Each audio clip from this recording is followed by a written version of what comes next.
안녕하세요. 오늘도 시청해주셔서 감사드리고요. 바로 사연 읽어보겠습니다. 세상은 참 요지경입니다. 아니, 남편이 이상한 거겠죠. 처가하고 아내만 바라봤던 남편의 잔머리, 거기에 얽힌 피해자들, 그런 사연입니다. 남자가 하는 일에 사사건건 그렇게 시비를 거니까 될 일도 안 되는 거야. 애초부터 너 사랑해서 결혼한 줄 아냐? 너 능력하고 네 아빠 재산이 탐났던 거지?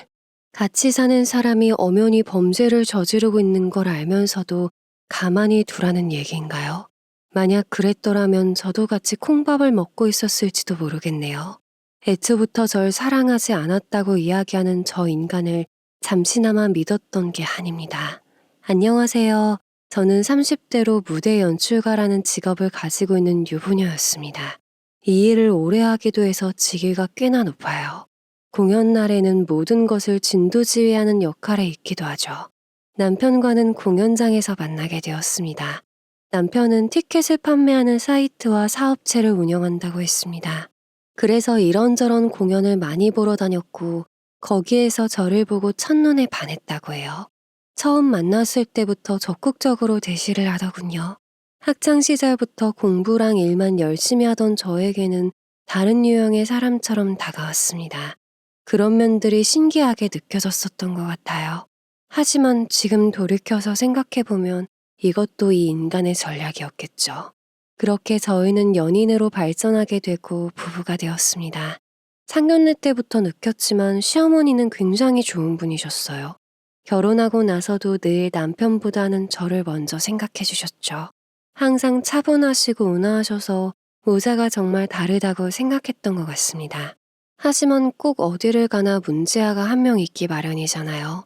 시어머니는 너무 좋으신 분이셨지만 시고모부와 시고모가 늘 거슬렸습니다. 어쩌면 남편은 친가를 닮았다는 것에 100%로 확신까지 할 정도였으니까요. 이거 보험은 너가 여태 들은 거랑은 다르다니까. 요새 보험 하나만 드는 사람이 어딨니? 너도 참 꽉 막힌 소리 한다 얘. 결혼하기 전부터도 저를 보면 그렇게 보험 이야기를 하시더군요. 네, 본인이 현재 보험회사에 근무하고 있기 때문입니다. 이뿐만이 아니었어요. 시고모부는 저에게 아빠 회사에 배달기사 자리 남는 게 있으면 말해달라고 했으니까요. 저희 아빠는 조명회사를 운영하고 계십니다.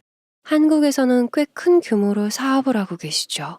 무엇보다 경력이 오래되셨고 품질은 최고라 꽤 번창하고 계십니다. 그래서 제가 연출하는 무대에 필요한 조명도 거의 여기에서 가져다 씁니다. 물론 사업적으로 제대로 된 계약을 하죠. 그러기에 제가 결혼할 때는 30평의 신축 아파트를 매입해 주셨어요. 시작부터 잘 살라면서요.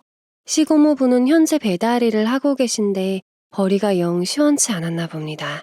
아무래도 들쑥날쑥거리는 직업이니 그럴만하다고 생각은 했죠. 그런데 저희 아빠가 조명사업을 한다는 소리에 솔깃해하더군요. 게다가 다른 곳과는 다르게 배달기사도 전속적으로 계약을 해서 업무를 한다는 말을 듣더니 더 욕심이 났나 봅니다. 그렇다고 해도 다짜고짜 결혼하자마자 저한테 아빠 회사에 자리가 없냐고 물어보니 당황할 수밖에 없었어요. 내가 매번 이렇게 일하는 게 불안해서 그래. 나도 일 잘한다는 소리 꽤 많이 듣는 사람이야. 아버님한테 나 한 번만 소개해줘. 부탁할게, 응? 솔직히 말해서 뭐라고 대답해야 할지도 모르겠더라고요. 시고모부 아니어도 신경 쓸 것이 한두 가지가 아니었거든요. 게다가 시고모는 매번 저한테 보험 이야기를 하다가 결국 시어머니에게 걸려서 한 소리 들은 적도 있었습니다. 애한테 그놈의 보험 이야기 좀 그만해요. 지금 시대가 어느 때인데 보험을 강매합니까? 한 번만 더 우리 며느리한테 보험 얘기 하기만 해봐. 가족끼리 서로 돕고 사는 게 그렇게 나쁜 일인가? 아유, 며느리 없는 사람 뭐 서러워서 살겠나? 그래도 시고모는 저희 어머님을 좀 어려워하는 편이에요. 그래서 저렇게 잔소리 들은 이후로는 보험 이야기는 전보다는 줄긴 했습니다. 그런데 이제는 시고모부가 난리인 거죠. 정말 끼리끼리 만난다고 왜 두 사람이 부부인지 알겠더군요. 제 개인 연락처는 어떻게 알아내셨는지 핸드폰으로 전화까지 와서 한동안은 스트레스를 받았던 것 같아요. 이날은 조명 때문에 아빠랑 상의할 게 있어서 잠시 친정집에 들린 상태였습니다. 그런데 제 모습을 보고는 부모님이 걱정하시는 거예요. 요새 시고모부님이 자꾸 아빠 회사에 배달기사 자리가 있냐고 계속 물어봐요. 결혼 전에는 시고모님이 보험 이야기 하더니 이제는 잠잠해지나 싶더니 시고모부님이 난리예요. 그런 일이 있으면 그냥 엄마나 아빠한테 말하면 될 것이지. 그걸 뭐 한다고 혼자 속을 끓여. 저번부터 너희 시고모도 그렇고 진짜 너무들 하네. 엄마한테 그 사람 연락처 줘봐. 사실 아빠에게는 따로 말씀드리지 않았었습니다. 괜한 걱정을 끼쳐드리긴 싫었거든요. 그런데 계속 말해보라는 성화에 어렵게 이야기를 드렸어요. 엄마는 이미 화가 나셨는지 전화번호를 달라고 하셨어요. 하지만 아빠는 한참을 생각하시더니 결심한 듯 말씀하셨습니다. 너희 시 고모부에게 이력서 써서 한번 아빠 회사로 오라고 해봐라. 우리 딸이 이 정도로 스트레스 받는데 아빠가 그것도 못 해주겠니? 저랑 아빠가 무대 연출에 필요한 업무로 엮여 있다고 해도 저는 가족끼리 같은 사업체에서 일을 하는 걸 좋게 생각하지 않습니다. 어찌되었든 시 고모부도 시댁 식구이기 때문에 그 부분이 불편한 건 매한가지였어요. 더군다나 엄마도 괘씸해서 안 되겠다고 반대를 하셨죠. 아무리 그래도 어떤 사람인지도 제대로 모르는 상태에서 사람을 써요? 잘 생각해봐요. 나중에 더 큰일 일어날지 누가 알아요? 엄마는 이때 무언가를 느끼셨던 거 아닐까요? 평소에도 촉이 좋다고 느꼈었지만 지금 생각해보면 딱 맞아 떨어지는 말이었다고 생각이 듭니다. 하지만 아빠는 완강하셨어요. 그래도 현이가 스트레스 받는 것보다는 낫지. 그냥 쓰진 않을 거야 나도. 이력서 보고 제대로 뽑아서 쓸 거니까 너무 걱정하지 말어. 내가 여력이 되니까 좋은 게 좋은 거라고 좋게 넘어가자. 아빠는 끝내 그렇게 진행을 하셨습니다. 부모님이 이렇게까지 신경을 써주시니 뭔가 불안하면서도 한편으로는 감사했었습니다. 결국 시고모부에게 전달해 드렸습니다. 다음날 바로 회사로 찾아왔다고 하더군요. 그래도 나름 경력이 있으셔서 같이 일하기로 했다는 말까지 들었습니다. 그 뒤로는 저에게 따로 연락하는 일은 없어서 홀가분했던 것 같아요. 그런데 저에게 고맙다는 인사조차 없더군요. 기분이 조금 언짢기는 했지만 그보다 불안한 마음에 아빠에게 폐만 끼치지 않았으면 했었죠. 그런데 문제는 다른 곳에서 또 발생했습니다. 바로 남편이었어요. 시고모가 저에게는 말이 안 통하니 남편에게 하소연을 했나 봐요. 집에 돌아온 저에게 정색을 하면서 말을 하더군요. 고모는 나 어릴 때부터 내가 정말 좋아하고 따르던 분이셨어. 나이 드셔가지고 보험일 열심히 해보겠다고 자기한테 부탁하는데 그걸 그렇게 매정하게 거절을 해? 정말 너무한다. 그게 왜 너무해? 너무한 건 고모님이야. 밤낮으로 시도 때도 없이 전화를 하질 않나. 얼마 전에 시 고모부님도 일자리 때문에 나한테 개인적으로 연락한 건 알아? 연락처 너가 알려줬니? 남편은 시 고모부 일은 미처 듣지 못했던 모양입니다. 시 고모는 이미 알고 있었음에도 불구하고 분명 자기가 불만인 이야기만 했을 게 뻔했어요. 너무 화가 나 그간 있었던 일을 다 말하니 그제서야 반응이 좀 누그러지더군요. 알고 보니 연락처도 시고모가 알려준 모양이에요. 남편에게는 물어본 적이 없다고 하니 아마 시어머니 핸드폰에서 몰래 본 것이 아닌가 싶었습니다. 아니면 이런저런 핑계로 알려달라고 했을 수도 있고요. 시고모는 보험회사에서 짧지 않은 시간 동안 일을 했기 때문에 말 하나는 정말 잘했거든요. 가끔 너무 터무니없는 부탁을 해서 문제였지만요. 아무튼 남편과도 큰 싸움 없이 오해가 풀렸습니다. 그러던 어느 날 제가 연출하게 된 무대가 너무 좋은 공연이어서 표를 넉넉히 구해서 남편에게 전했어요. 시어머님이 딱 좋아하실 만한 스타일이었거든요. 가끔 이런 일이 잡히면 표를 구해서 전달해드리고는 했었습니다. 하지만 이때는 제가 무대 연출 때문에 너무 바빠서 시댁까지는 가지 못하고 남편에게 주며 꼭 모시고 가라고 말했습니다. 이거 어머님이 정말 좋아하시는 공연이고 보고 싶어 하셨으니까 꼭 모시고 갔다 와. 그리고 넉넉히 구했으니까 고모님이랑 고모부님도 같이 모셔가도 되고. 고마워 자기야. 내가 해야 할 일을 자기가 이렇게 대신해주고 내가 꼭 엄마 모시고 갔다 올게. 걱정하지 마. 저는 그렇게 남편만 믿었습니다.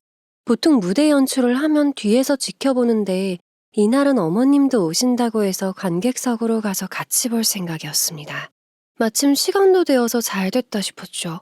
그렇게 들뜬 마음으로 제가 전해준 표 좌석으로 갔는데 생뚱맞은 사람이 앉아있는 거였어요.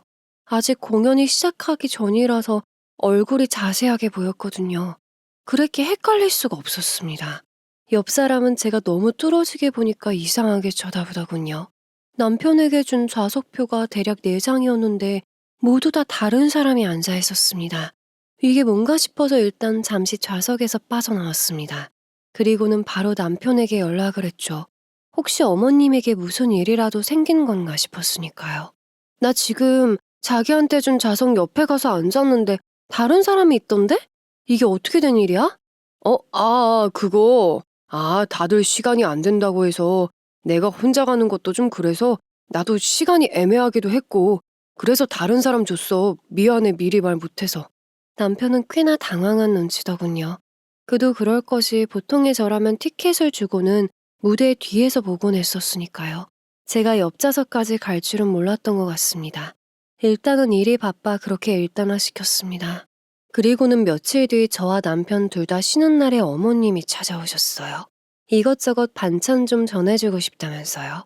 그런데 마침 그날 저희 친정엄마도 오셨어요. 그래서 오랜만에 넷이서 오붓하게 식사를 하는 도중에 새로운 사실을 알게 된 겁니다. 얼마 전에 연출한 공연은 잘 끝냈니? 그거 굉장히 재밌어 보이던데 예매하고 싶어도 금방 매진이더라. 어떻게 하는지도 모르겠고. 어머님, 그날 일 있으셨던 거 아니셨어요? 제가 분명 승훈 씨한테 어머님이랑 고모님네 모시고 갔다 오라고 표 줬거든요. 근데 안 와서 물어보니 어머님이 일 있다고 하던데요?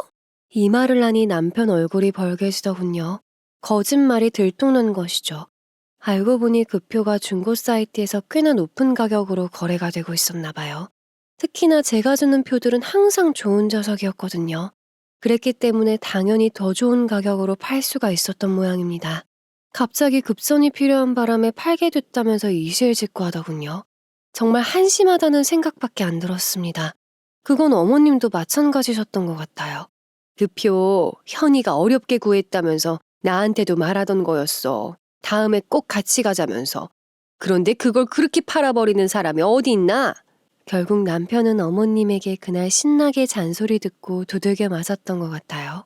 그리고는 제가 따로 모시고 가서 공연을 보여드렸습니다. 굉장히 좋아하시는 걸 보고 다음부터는 그냥 이렇게 제가 같이 보러 와야겠다는 생각을 했었어요. 그렇게 나름 평화로운 날들이 지나가는가 싶었습니다. 그런데 어느 날 남편이 진지하게 할 말이 있다고 하더군요. 무슨 일인가 싶어서 부랴부랴 집에 가보니 이것저것 저녁상을 차려놓고 기다리고 있더라고요. 평소에는 남편도 바쁘다는 핑계로 이렇게 하는 일이 드물었거든요. 그래서 확실히 무슨 일이 있는 건가 싶었어요. 일단 맛있게 저녁을 먹고 술을 했습니다. 한 잔 두 잔 마시다 보니 용기가 생겼는지 입을 열더군요. 다름이 아니라 내가 엔터테인먼트 사업을 좀 해보고 싶어서. 자기가 무대 연출가이기도 하니까 이거 잘만 하면 꽤 괜찮은 사업이 될 것 같더라고. 어때? 이거 중간만 해도 20에서 30억은 그냥 번다고 하더라. 남편의 입에서 나온 이야기는 의외의 말이었습니다. 바로 엔터테인먼트 사업을 하고 싶다는 거였는데요. 아무래도 제가 무대 연출가라서 그쪽으로 많이 알기도 하니까 하면 어떨까 하는 생각을 했던 모양입니다. 그런데 저는 영 내키지가 않았습니다. 솔직히 말해서 사업이라는 것 자체가 쉬운 건 아니잖아요. 본인도 해봐서 충분히 알 거라고 생각했었죠. 그런데 엔터테인먼트라니 이거는 정말 살아남기 힘든 것 중 하나입니다. 현재 남편이 하는 사업이 크게 잘 되고 있는 건 아니라고 하더라도 그래도 나름 먹고 사는 데는 지장이 없었거든요.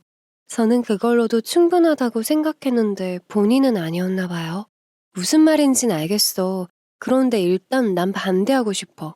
솔직히 말해서 자기도 사업하는 입장에서 얼마나 힘든지 알잖아. 그런데 엔터테인먼트 사업 그거 쉬운 거 아니야. 망하는 사람도 여럿 봤고. 자기 혹시 나 못 믿어? 자기 능력 있는 거 알아. 그런데 내가 쭉 지켜보면서 자기가 하는 일과 연관된 엔터테인먼트 사업을 하면 정말 대박이 날 것 같은 감이 있어서 그래. 한 번만 나 믿어줘, 응? 사람들이 가보지 않은 곳을 가고 해보지 않은 일을 도전하면서 사는 거 압니다. 그런데 가끔은 굳이 경험하지 않아도 알 수 있는 것이 있잖아요. 그게 바로 남편이 말한 엔터테인먼트 사업이었습니다.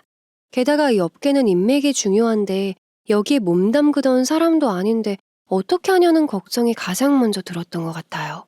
다른 사람도 아니고 남편이 그런 불구덩이 속으로 뛰어들어간다는데 좋다고 할 와이프가 어디 있습니까? 저는 끝까지 반대를 했습니다. 결국 있는 대로 심술을 부리고는 방으로 들어가더군요. 무슨 마음으로 말을 했는진 알겠지만 도저히 하라고 자신 있게 말할 수가 없었어요. 이 일은 이렇게 일단나게 된 줄만 알았습니다. 그런데 아니었어요. 아마 이 사건부터가 정말 비극의 시작이 아니었나 싶습니다. 어느 날 연출을 하고 있는데 갑자기 새로운 엔터테인먼트에서 나왔다며 배우 지망생 여러 명을 저한테 소개하더군요. 정말 처음 들어본 이름이었어요. 잘 부탁드린다며 인사를 하는데 거기에서 한 명이 저에게 아는 척을 하더군요. 저는 처음에 개인적으로 절 알고 있는 줄만 알았습니다. 그런데 아니었어요. 자기 회사 사장이 꼭 저에게 인사를 하라고 했다고 하더군요. 알고 봤더니 그 사람이 제 남편이었습니다. 결국에는 제 반대를 무릅쓰고 엔터테인먼트 회사를 차린 거였어요. 당장 전화를 걸었습니다. 당신 뭐야? 결국 회사를 차리고 만 거야? 그리고 이 애들은 또 뭐고? 왜 여기까지 와서 나한테 인사를 시키는 건데? 내가 사람들 창피해서 지금 얼굴을 못 들겠어. 내 일터까지 와서 이렇게 방해해야 돼? 이왕 한 거 좀 도와줘. 걔들 예쁘지? 내가 진짜 엄선해서 뽑은 거야. 진짜 나 자신 있으니까 이번에 나 좀 믿어줘. 결국 저 몰래 대출을 받아서 회사를 차렸던 겁니다. 아무리 하고 싶다고 해도 부부 사이에 이렇게까지 숨기면서 할 일인가 싶었어요. 전 바로 친정 부모님께 이 사실을 알렸고 엄마도 분노하셨어요. 아니 경험도 없는 사람이 무슨 사업을 한다고 그것도 네 의견도 물어보질 않고 아유. 엄마의 한숨 소리에 아빠는 한동안 말이 없으셨어요. 그리곤 침묵 끝에 깜짝 놀란 말을 내뱉으셨죠. 뭐 남자라면 사업에 도전해 볼 수도 있지만 이건 위험 부담이 너무 큰 것 같아.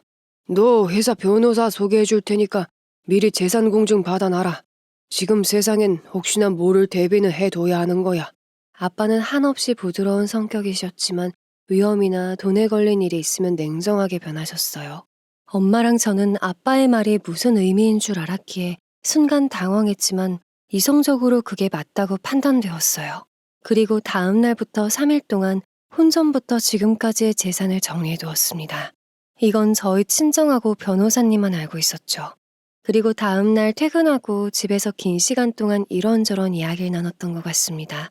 남편은 정말 진중하게 말을 하더군요. 해보고 싶은 일이었기도 하고 현재 하고 있는 일에 대한 비전도 잘 못 느끼겠다면서요.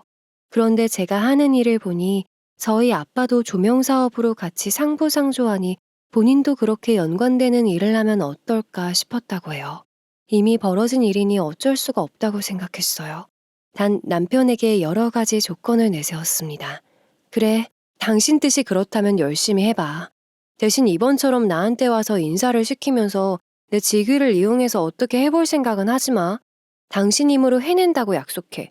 그리고 절대 나한테 손 벌릴 생각은 하지 말고 아마 1원어치 지원도 안 갈 거야. 당연하지. 그건 내가 당신한테 말할 용기도 염치도 없어서 그렇게 했던 거야. 비겁한 거 알아. 하지만 진짜 당신 이름에 먹칠하지 않을게. 이용하지도 않을게. 믿어줘. 그렇게 남편은 엔터테인먼트 사업을 시작하게 되었습니다. 시어머님도 당연히 걱정하셨어요. 아들에게 전화를 하면 짜증만 내나 봐요. 제일 방해할까봐 잘 하지도 않으시던 연락을 요 근래는 정말 많이 하셨던 것 같아요. 이 무렵에는 저희 친정엄마께서도 많은 걱정을 하셨죠. 그거 정말 괜찮은 거라니? 걱정돼 죽겠다. 승훈이는 알아서 할 테니까 그냥 냅두라고만 하지. 너가 볼 때도 그렇니? 괜찮은 거 같니? 솔직히 말해서 괜찮다고는 말씀 못 드려요. 근데 워낙 본인이 하고 싶어 했고 자기가 대출받으면서까지 한다고 하니까 일단 지켜보려고요. 너무 마음 쓰지 마세요, 엄니.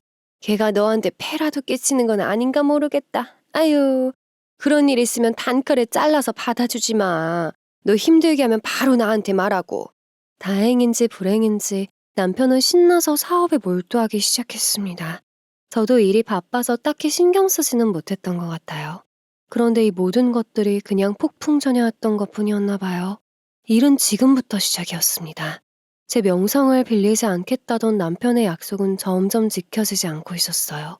제가 연출을 맡았다고 하면 저한테 연락을 해서 이번에 새로운 애 써보는 게 어떻겠냐며 조르곤 했었으니까요. 전 그럴 때마다 오디션 보고 정정당당하게 들어오라고 했었죠.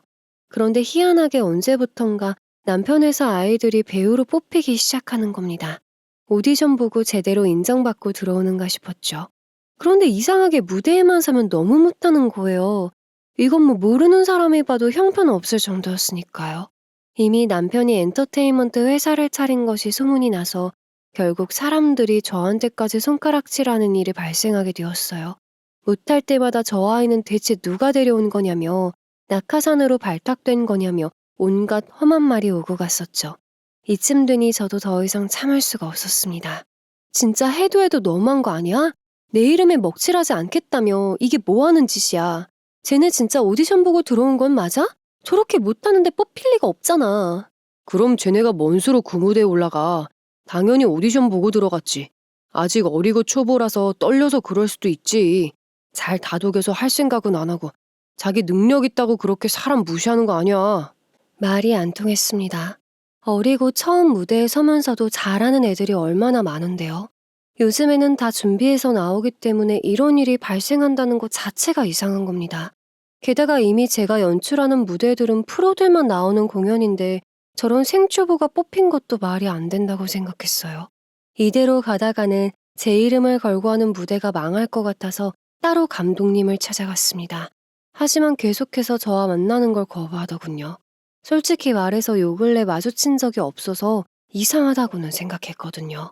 끈질기게 연락하고 기회를 틈타 드디어 감독님과 대면을 하게 되었습니다. 하지만 뜻밖의 말을 듣게 되었습니다. 사실, 그 김 감독 남편이 말하지 말라고 했는데 자기 회사 애들 써달라면서 로비를 하더라고. 지금 제 남편한테 돈 받고 무대에 저 애들 올렸다는 건가요? 감독님, 그러시면 안 되죠. 이게 어떤 공연인지 뻔히 아시면서 그러면 열심히 준비한 배우들은 뭐가 되나요? 진짜 이렇게밖에 일 못하세요? 정말 실망입니다. 하도 조르는데 어떻게 그럼. 그냥 정말 돈만 받았어, 돈만. 그리고 어느 정도 애들 실력은 나도 미리 봤다고. 근데 무대에서 저렇게 못할 줄 누가 알았겠어. 정말 어이가 없더군요. 결국 남편이 돈으로 감독님에게 로비를 해서 준비도 안 된 지망생들을 무대에 올린 겁니다. 제 얼굴에 먹칠을 해도 유분수지 이건 정말 해도 해도 너무하다는 생각이 들었어요. 그런데 그 와중에 시고모는 저한테 수시로 연락해서 다시 보험 이야기를 하는 겁니다. 한동안 잠잠하나 싶어서 포기했나 했더니 아니었던 거예요. 솔직히 이렇게 할 시간에 다른 사람에게 영업하는 게 더 잘 되지 않을까 싶은 정도였어요. 그 정도로 이미 저는 보험을 들 만큼 다 들어놨고 무엇보다 시고모님이 권유하는 상품이 저한테 맞지 않는 거였어요. 그러니 당연히 엄한 돈을 써가면서 가입을 할 이유가 없던 거죠. 누가 봐도 생뚱맞은 상품을 내밀면서 딱이다 라고 말하는데 바보가 아닌 이상 누가 넘어갑니까? 게다가 제가 안 넘어가니 어떻게 알고 저희 친정집까지 찾아간 모양입니다. 아마 시고모부가 아빠 회사에서 일을 하고 있으니 어찌저찌 알아냈나 보더군요. 정말 너네 시고모 해도 해도 너무하더구나. 너한테까지 모자라서 여기 와서 보험 이야기라고? 진짜 무슨 보험에 미친 사람처럼 말을 하는데 진짜 나중에는 사돈이고 뭐고 좋게 말이 안 나가더라. 집까지 찾아가서 저희 엄마에게 보험을 들어달라고 난리도 아니었다고 합니다. 결국 저를 괴롭힌 것부터 이미 화가 나신 상태로 시고모에게 있는 대로 퍼부었다고 해요. 겉으로 보기에는 아빠가 인상이 세 보여도 사실 성격은 엄마가 더 강단있으시거든요. 일은 한 번에 터진다고 남편부터 시고모까지 정말 난리도 아니더군요. 게다가 아빠 회사에 취직시켜준 시고모부도 매번 사고를 친다고 하니 머리가 깨질 것 같았습니다. 저 이번에 새로 고용되신 시고모부님 있잖아요. 매번 사고 치시고 제대로 배달도 안 하셔서 요즘에 사장님께서 엄청 골머리 앓으세요. 저번에 잠시 아빠 회사에 볼 일이 있어서 갔다가 안 계신 틈에 비서분께서 저한테 해주신 말씀이었습니다. 제가 걱정할까봐 저한텐 말씀을 안 하셨던 겁니다. 그 이야기를 듣고 나니까 시고모부든 시고모든 쌍으로 난리라는 생각이 들더군요. 그렇게 졸라서 소개를 시켜줬더니 아는 사람 회사에서 일한다고 대충 하는 것부터가 너무 화가 났었습니다. 솔직히 말해서 고모부든 고모든 당장 전화해서 따지고 싶었지만 일단 제 무대 일부터 해결해야 할 것 같았어요. 일이 너무 한꺼번에 일어나다 보니까 정신이 하나도 없었거든요. 그래서 하나하나 차근히 해결하자는 생각이 들었던 것 같습니다. 가장 먼저 남편에게 전화를 걸었습니다. 나 지금 감독 만나고 오는 길이야. 이 정도 말했으면 내가 무슨 말하는지 알아듣겠지? 이제 너가 이 상황에 대해서 설명해봐. 아니, 그러니까 자기야, 그게 걔네가 무대 공포증이 있어서 그런 거야. 예쁘고 실력도 너무 좋은데 그게 내가 너무 안타까워가지고 그래서 내가 돈 좀 쓴 거야. 이게 말이나 되는 변명입니까? 남의 무대 망쳐서 다른 사람들한테 피해는 다 줘놓고 저렇게 무책임한 말이 어디 있습니까? 저는 남편에게 단호하게 말했습니다. 다시는 내가 연출하는 무대 회사 애들 세울 생각하지 말라면서요. 그렇게 한동안은 잠잠해지나 싶었습니다. 일단 제 무대를 망치지는 않았으니 저도 크게 신경 쓰지 않았어요. 그 와중에 시고모의 끈질긴 보험 이야기는 계속되었고요. 그런데 이 시기는 저한테 무슨 일이 생기려고 했나 봅니다. 그 즈음에 무대 조명 문제로 아빠 회사에 찾아갈 일이 생겼어요. 간혹 그렇게 회의를 하곤 했었죠. 그날도 이런저런 이야기를 하고 다 끝나갈 때쯤 가는 길이라며 회사 차로 저를 태워다 주신다고 하는 겁니다. 평소에는 검소하게 다니시지만 회사 업무적인 일이 있을 때는 기사분을 대동하여 움직이곤 하시거든요. 안 그래도 그날 차를 가지고 가지 않아서 잘 됐다 싶었죠. 그런데 그렇게 이동하던 중에 일이 터진 겁니다. 신호가 빨간불로 바뀔 것 같아서 천천히 서행을 하던 중에 갑자기 인도에서 어떤 사람이 튀어나오는 겁니다. 어떻게 할 새도 없이요. 그런데 누가 봐도 뻔해 보이는 수법 있잖아요. 합의금 뜯어내려고 일부러 그러는 것처럼요. 저는 오히려 더 놀란 것 같아요. 요즘처럼 블랙박스니 CCTV니 너무 잘 되어 있는데 저렇게 티나게 할 수가 있나 싶었거든요. 결국 저희 세 사람은 차에서 내려서 그 사람의 상태를 살폈습니다. 아니나 다를까 아픈 척하면서 드러누워 있더군요. 거기에다가 외국인이었습니다. 어느란 말로 뭐라고 하는데 알아듣지도 못했어요. 사장님, 제가 보험회사 부르겠습니다. 어차피 처리하려면 보험사 불러서 처리하는 게 훨씬 더 편하실 거예요. 보험사를 부른다고 하니까 그 외국인 표정이 좀 달라진 걸 미세하게 느끼겠더군요. 기사님이 전화를 하는 와중에 아빠께서는 몰래 경찰에 신고를 하셨습니다. 아무래도 저와 같은 걸 느끼신 것 같았어요. 결국에는 보험사와 경찰까지 왔어요. 외국인은 불법 체류자는 아니었어요. 한국말도 어느 정도 알아듣고 할 줄 알더군요. 그냥 저희에게 못하는 척 했던 거예요. 저 잘못 봤어요. 저 멀쩡해요. 다들 가시던 길 가셔도 됩니다. 저 경찰서 안 가고 싶어요. 그제서야 한국말로 유창하게 말을 하더군요. 하지만 이미 물은 엎질러진 상태였죠. 결국 사고는 보험사에서 처리하고 그 외국인은 경찰분께서 데려가서 처리하는 걸로 마무리했습니다. 이때까지만 해도 이 사고도 나중에 일어난 일과 연관이 되어 있을 줄은 꿈에도 몰랐어요. 마치 사람이 어디까지 악해질 수 있나 시험을 하는 것 같았어요. 제가 이 당시에 더 이상하게 느꼈던 건 바로 남편의 반응이었습니다. 이 사람은 엔터테인먼트뿐만이 아니라 저희 아빠가 하는 조명 사업에도 굉장한 관심을 보였었거든요. 간혹 저한테 아버님 사업 물려받을 거냐는 질문도 했었으니까요. 솔직히 저는 관심이 없었거든요. 그렇게 말하면 자기가 욕심내봐도 되냐며 농담처럼 말도 건넸었습니다. 그만큼 저희 아빠에게 관심이 상당히 많았었죠. 물론 사람이 아닌 돈이었겠지만요. 그래서 사고 났었다라고 하면 당연히 가족이니 걱정하는 반응이 나올 줄 알았습니다. 그런데 의외로 뜨뜻미지근한 반응을 보이더군요. 그럼 그 외국인이랑 뭐 합의하거나 그런 건 없었던 거고? 그렇게 차에 치였는데 괜찮은 거래? 합의할 게 뭐가 있어. 우리가 일방적으로 속을 뻔한 건데. 자기 여태까지 내 얘기를 뭘로 듣고 있던 거야. 그 사람이 아니라 우릴 걱정해야지. 이건 누가 봐도 이상한 반응 아닙니까? 저희가 잘못을 해서 사람을 친 거라면 모를까. 이건 상황이 다르잖아요. 그런데 남편 반응이 여간 이상한 게 아니었습니다. 이 느낌도 결국엔 다 맞았던 거라고 생각하니 이 이야기를 하고 있는 지금도 소름이 끼치네요.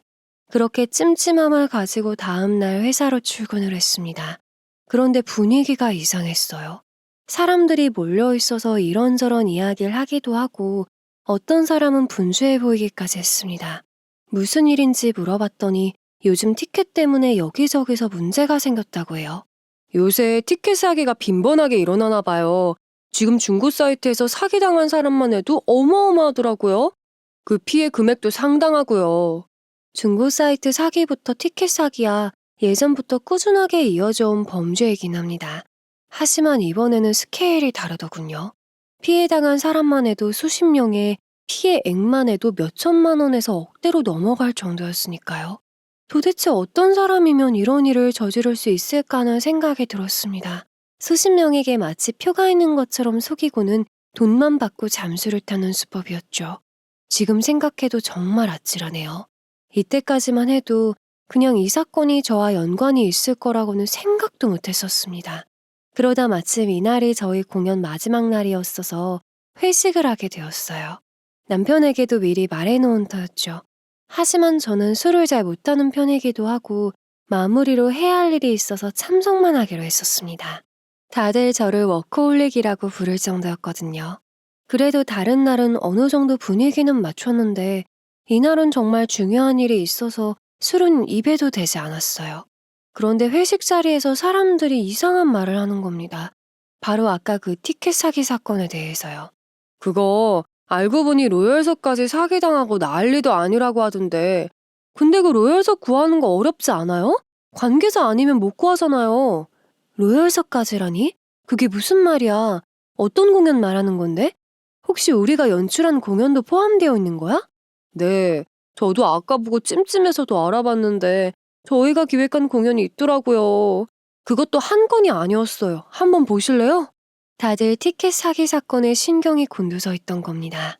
그런데 거기에 제가 연출한 공연에 로열석까지 사기를 당했다고 하니 갑자기 느낌이 쎄하더군요. 왜냐하면 그 티켓은 정말 구하기 어려운 거거든요. 저처럼 관계자인 사람들만 구할 수 있는 거였으니까요. 직원에게 어떤 공연에 무슨 티켓인지를 보여달라고 했습니다. 아니기만을 바라면서요. 그런데 확인해보니 제가 예전에 어머님이 좋아하실 것 같다고 남편에게 넉넉히 준 그 표였습니다. 갑자기 머리가 띵해지더군요. 남편이 팔았다고 할 때만 해도 기분이 썩 좋지 않았거든요. 그런데 사기 사건에 연루되어 있다고 하니 어이가 없었습니다. 이 말은 곧 이 사람이 사기를 쳤다는 거니까요. 이렇게 알게 된 이상 이대로 넘어가면 안 되겠다는 생각이 들었습니다. 어차피 저는 회사로 다시 돌아갈 생각이었기에 직원들에게 인사를 하고 식당을 나왔습니다. 차에 타서 시동을 걸고 후진을 하는데 뒤에서 누군가가 뛰어들어왔어요.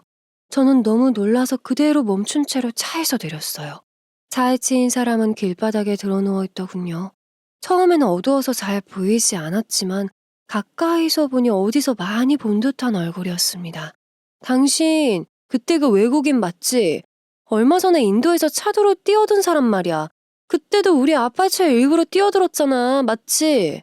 외국인은 마치 저를 처음 보는 듯한 표정을 지어 보였습니다. 그리고는 그때와 똑같이 한국말을 못하는 척 하더군요. 어처구니가 없었습니다. 저는 바로 보험사와 경찰에 신고했어요. 경찰이 오니까 그 사람의 태도는 돌변했습니다. 마치 제가 죄인인 것처럼 몰아가는 거예요. 이 사람 술 먹었어요. 나는 그냥 지나가는 길이었다고. 내가 아니라 이 사람이 나쁜 사람이에요. 어이가 없더군요. 동시에 소름이 돋았습니다. 회식 자리에 같이 있던 사람이라면 제가 술 한 모금도 입에 대지 않았다는 걸 알 겁니다. 이 말을 했다는 건 저에게 악의를 가지고 일부러 접근했다는 말이 될 테니까요. 혹시 술 하셨습니까? 그렇다면 이 사건은 이야기가 달라지거든요. 솔직하게 말씀하시고 음주 측정해봐야 할 것 같습니다. 네, 그럽시다. 같이 서로 가시죠. 음주 측정이고 조사고 다 받겠습니다. 대신 저 사람도 같이 가죠. 저는 곧바로 블랙박스 영상을 챙겨들고 외국인과 함께 경찰서로 향했습니다. 음주 측정 결과는 당연히 정상으로 나왔습니다. 그걸 보더니 외국인이 얼굴이 새파래지더군요. 거기에서 더욱더 확신했습니다. 이 사람은 작정하고 저에게 접근했다는 것을요. 경찰에게도 저번에 그 사람과 동일 인물이라고 말을 했습니다. 그렇게 그 외국인에 대한 조사가 시작되었습니다. 방글라데시에서 온 사람인데 이미 우리나라에서 3, 4년 동안 거주해서 한국말도 유창하더군요. 당연히 이 모든 일도 혼자 꾸민 것은 아니었습니다.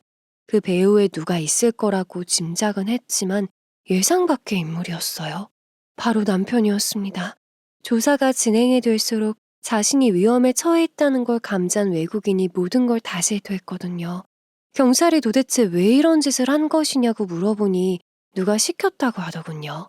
누구냐고 물어보더니 처음에는 망설였습니다. 그러자 다 덤탱이 씌울 거냐고 몰아붙이니 그제서야 말하더군요. 그런데 그 입에서 나온 이름이 바로 제 남편 이름이었던 겁니다. 경찰분께서는 저한테 아는 사람이냐고 묻더군요. 제 남편이라고 답했습니다. 그 순간 얼마나 얼굴이 화끈거리는지 세상에 이런 일이 저한테 일어날 거라고는 상상도 못했습니다. 게다가 시고모 이름까지 나오더군요. 도대체 이게 무슨 일인가 싶었습니다. 이거 다 그 남자랑 늙은 아줌마가 꾸민 일이라고요. 저는 그냥 시키는 일만 한 거예요. 저는 아무 잘못 없어요. 그런데 여기에서 더 황당한 일이 생겼습니다. 남편의 이름을 듣던 다른 경찰분께서 이미 그 사람 다른 사건으로 접수가 되었다고 하더군요. 무슨 일인지 알고 봤더니 여자와 관련된 사기 사건이라고 하더라고요. 너무 어이가 없어서 다시 되물어봤던 것 같습니다. 다시 들어봐도 명백하게 그 인간의 이름이었어요. 결국 얼마 지나지 않아서 남편은 경찰서로 소환이 되었습니다. 그리고는 그 후에 여자애들도 몇 명 들어오더군요. 어디에서 많이 봤나 했더니 엔터테인먼트 배우 지망생들이었어요. 무서워서 신고도 하지 못하다가 사장이 잡혀왔다고 하니 그 소식을 듣고 찾아온 거였어요. 딱 봐도 갓 성인이 된 어린 아이들인데 저런 애들한테 무슨 짓을 한 건지 온몸에 소름이 돋았습니다. 경찰은 처음에 저도 의심하더군요. 제가 아무래도 무대 연출 쪽 일을 하다 보니까 연관이 되어 있다고 생각했나 봐요. 하지만 그 부분에 대해서는 저도 진솔하게 다 이야기를 했고 소속사 아이들까지도 제 편에 서서 말을 해주더군요. 감독님은 아무 잘못 없어요. 다 저 사장이 꾸민 일이에요.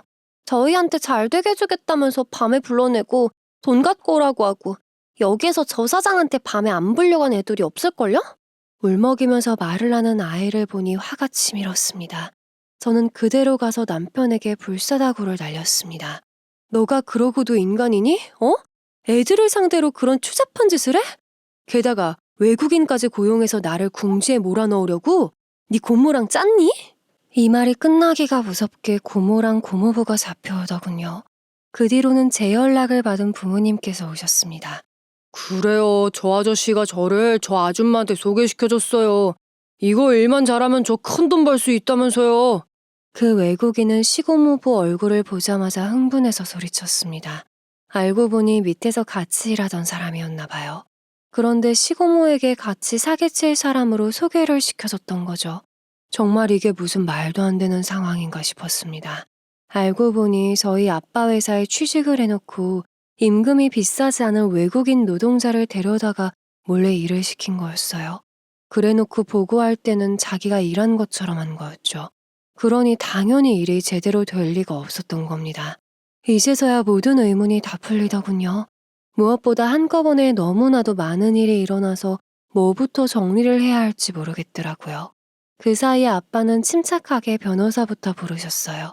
엄마는 당장에 달려가서 남편에게 불사다구를 날렸습니다. 내가 이러려고 우리 귀한 딸 너랑 결혼시킨 줄 알아? 성실하고 착한 거나 믿고 보냈더니만 사람 뒤통수를 이렇게 쳐? 그것도 네 고모라는 사람이랑 짜고? 이게 다 빚 때문이었다고요. 전 그냥 엔터테인먼트 사업만 열심히 하려고 했던 거예요. 이 사건들은 다 고모가 짜놓은 각본이었다고요. 너 지금 나한테 다 덤탱이 씌우는 거니? 나중에는 좋다고 같이 하자고 한 게 누군데? 네 마누라 잘난 척하는 거 꼴보기 싫다며. 이 모든 판은 애초부터 고모가 짰답니다. 고모부가 주식을 해서 망한 것도 모자라서 바람까지 피웠다고 하더군요.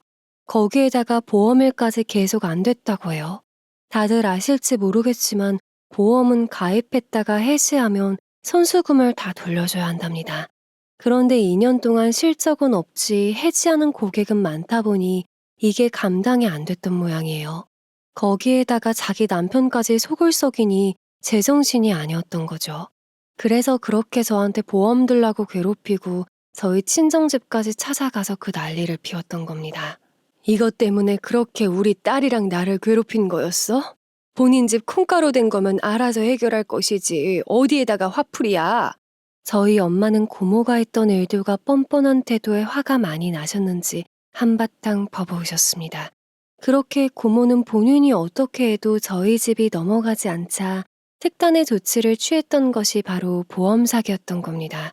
처음에는 돈 많은 저희 아빠를 노렸던 거예요. 대충 원만하게 합의금 주고 끝날 줄 알았던 거죠. 맨날 하하호호 사람 좋게 웃으면서 다니니 만만하게 봤던 겁니다. 하지만 생각보다 저희 아빠가 강단 있게 나오니 이대로는 안 되겠다 싶었다네요. 그래서 빼도 박도 못하게 음주운전으로 몰아붙이자는 생각을 하게 된 겁니다. 그게 바로 제 회식 날이었던 거죠. 남편에게만 말했으니 그걸 고모에게 고스란히 전해주었던 거죠. 지금이 기회라고 하면서요. 그런데 그날 제가 술은 입에도 안 댈 줄은 몰랐던 겁니다. 당연히 외국인은 제가 음주운전을 하는 줄 알고 걸려들었다고 생각했다고 해요. 평소처럼 제가 분위기 맞춘다고 한두 잔이라도 받아 마셨다면 어떻게 되었을까요? 정말 생각만 해도 끔찍하네요. 하지만 여기에서 끝이 아니었습니다. 남편이 고소된 사건 중에 사기도 있었다고 했죠. 아까 제가 말한 로열석 티켓 사건을 기억하실 텐데요. 거기에 당한 사람들도 죄다 경찰서로 오면서 한층 더 어수선해졌습니다. 그 중에서 들어온 사람은 제가 옆좌석에 앉을 때 봤던 분이었어요. 그 사람도 저를 알아보더군요. 그나마 비싸게라도 표를 주고 샀지만 다른 사람들은 아예 표 구경조차 못했다고 합니다. 맞아요, 이 사람이에요. 정말 급하게 파는 거라면서 저한테 2배 넘는 가격을 불렀습니다. 꼭 보고 싶은 공연이었기에 사긴 했지만 주위에서는 아예 티켓 구경도 못하고 사기만 당한 사람이 수두룩해요. 중고 사이트에서도 남편의 사기 행각의 규모가 점점 커지게 되자 사기당한 사람들끼리 만남을 가졌다고 해요. 웬만한 사람들이 다 얼굴도 모른 채로 돈만 뜯겼는데 저 사람은 유일하게 알고 있던 사람인 거죠. 아, 급해서 내가 나가서 팔았던 건데 그러지 말았어야 했는데. 정말 하나의 오점이네. 저 인간이 내 얼굴만 보질 않았어도. 남편은 자기가 직거래를 하면서 얼굴을 보인 걸 마치 오점처럼 말하더군요. 그 실수만 아니었어도 들키지 않았을 거라면서요. 그 말을 하는데 정말 인간 같지도 않게 보였습니다. 게다가 지망생 아이들과 그 짓거리를 가진 것도 사랑해서 그런 거라며 말도 안 되는 변명을 하더군요. 당연히 거짓이었죠. 사랑해서 한 거라니까요. 그래요. 제가 잠시 한눈 팔았습니다. 그게 뭐 사람이 실수할 수도 있지. 경찰분들께서는 예쁜 여자 지나가면 한눈 안 팝니까? 사랑이라뇨. 다 거짓말이에요. 저희가 미쳤다고 저런 아저씨를 좋아해요? 진짜 싫다고 하는데도 듣질 않았어요. 나중에 저희가 다른 회사로 옮기고 싶다고 하니까 계약을 들먹이면서 협박까지 했어요. 저희가 무슨 힘으로 이겨요.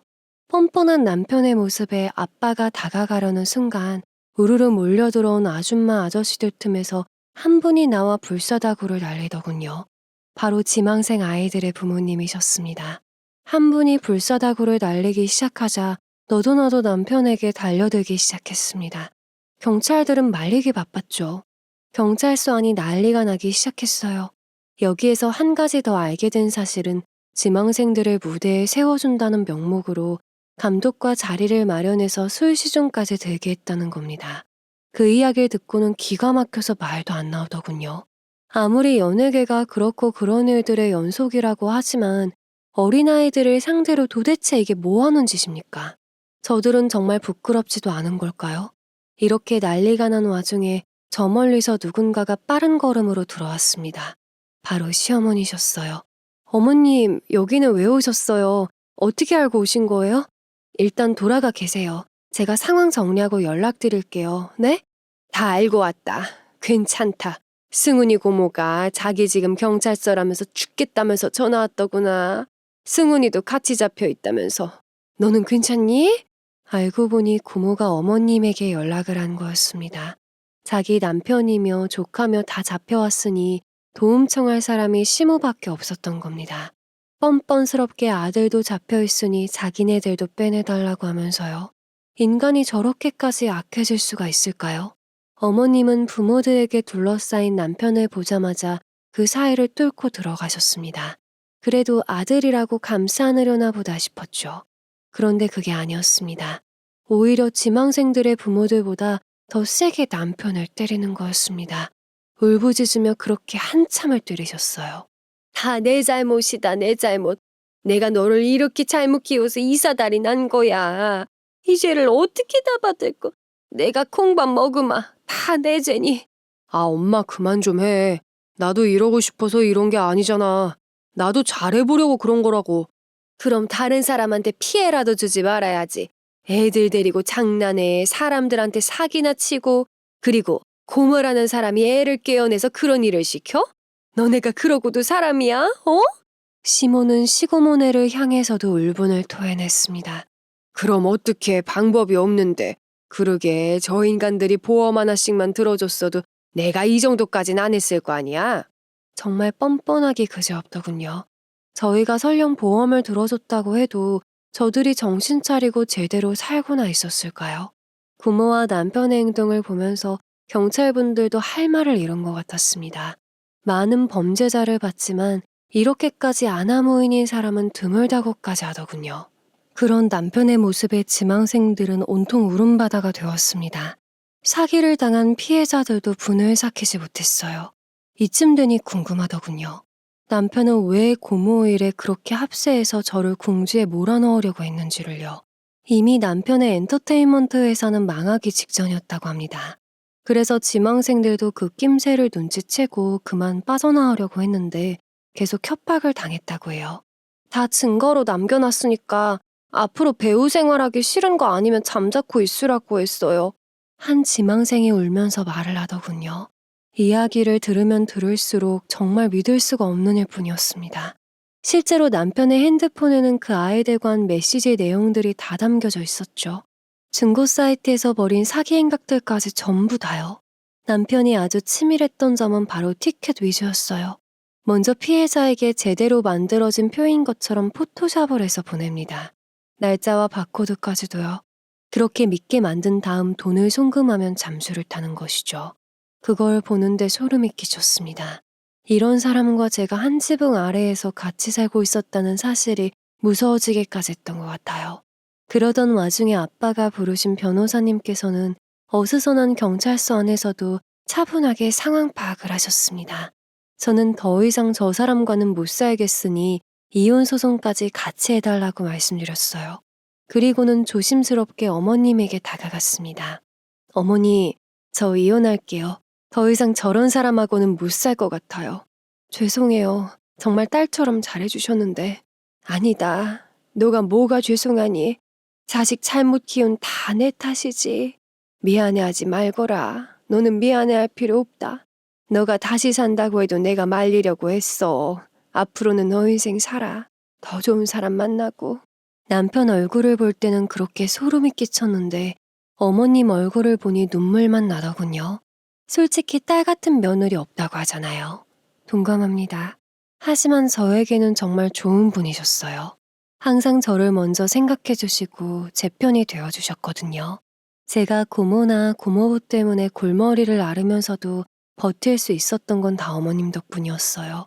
저에게 무슨 일이 있거나 저를 괴롭히는 사람이 있다고 하면 쓴소리도 마다하지 않으셨으니까요. 그게 본인에게는 시누이이거나 아들일지언정 단호하게 말씀하셨죠. 그러면서도 저한테는 싫은 소리 한 번을 안 하셨습니다. 시댁에 가도 손에 물 한 방울 안 묻히게 하셨어요. 오히려 남편에게 왜 가만히 있냐면서 잔소리하셨으니까요. 아버님은 남편이 어릴 때 돌아가셨다고 들었어요. 뵌 적은 없지만 확실히 어머님을 닮지 않은 건 알겠더군요.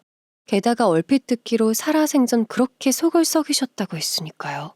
지아비처럼 크지 말라고 그렇게 빌면서 키웠더만 어떻게 지아비보다 더한 일을 해. 어떻게.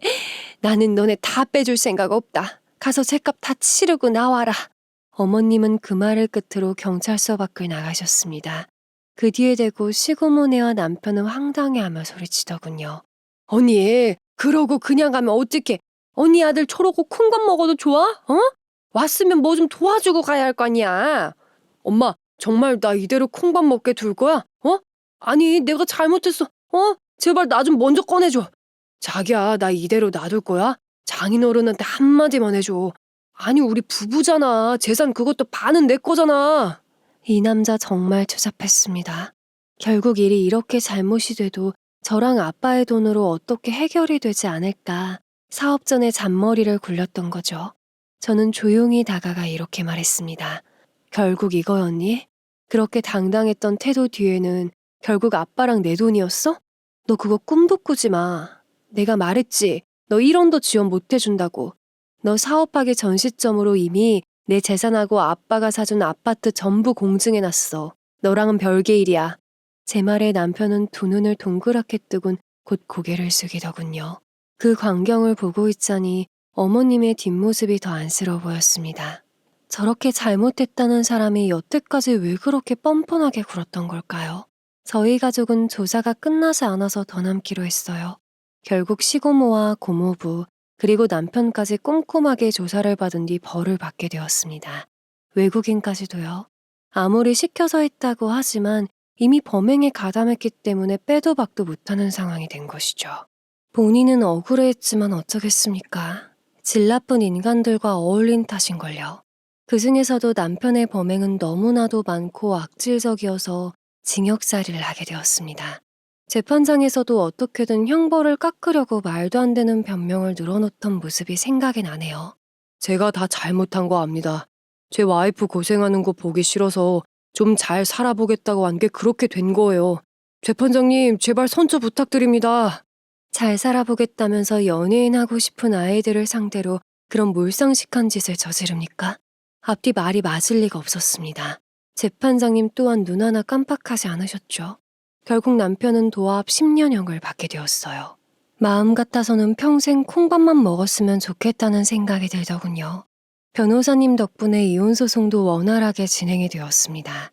위자료도 두둑히 받아냈죠. 게다가 지망생 아이들의 피해 보상에 정신적 치료까지 해내느라 빚도 어마어마하게 쌓였을 겁니다. 이미 티켓 사기로도 많은 빚을 지었을 테지만요. 어머님을 생각하면 안쓰럽지만 저 인간은 전혀 그렇지 않네요. 그냥 피해자들이 당한 것보다 더 큰 고통을 느끼기만을 바랄 뿐입니다. 나는 이제 제 아들로 생각 안 한다. 그러니까 나한테 더 이상 미안해 말고 너도 좋은 사람 만나거라. 마지막에 저한테 하신 어머님의 말씀이 떠오르네요. 그 뒤로도 정말 남편에게는 한 번도 찾아가지 않으셨다고 해요. 시고문에는 소식을 듣지 못하고 있습니다. 보험회사에서도 해고당했다고 하니 아마 어디 가서 숨어 살고 있지 않나 싶네요. 동물은 본능에 충실해 살지만 인간은 이성이라는 감정을 느끼면서 살잖아요.